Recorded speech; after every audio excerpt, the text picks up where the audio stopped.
咁第40條大家就要好小心咁分開兩個圓形嚟睇嘅嘢咧先。咁首先我要望住大呢一個圓形，大呢個圓形同埋呢個 tangent 啦。咁有咩關係呢？我諗你第一眼應該要見到呢，就係呢個40度呢。呢個40度呢，其實係同呢一個都係一樣係40度嘅，因為係 angle in alternate segment。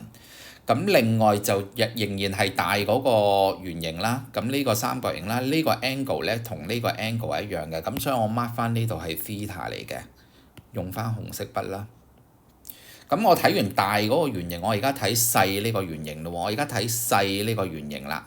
OK，咁你應該會見到咧，呢度如果係40度咧，咁呢度都係40度嚟嘅。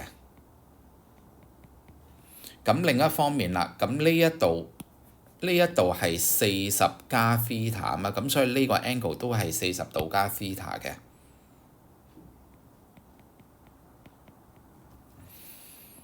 咁做到嚟呢度咯喎，咁我仲有啲乜嘢可以做呢？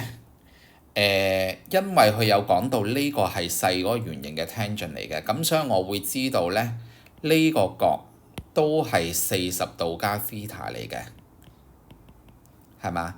因為呢度呢個圓形嘛，跟住有一個三角形喺入面嘛，咁所以呢個 angle 咧，呢個 angle 同呢個 angle 咧係一樣嘅 angle in alternate segment 嚟嘅。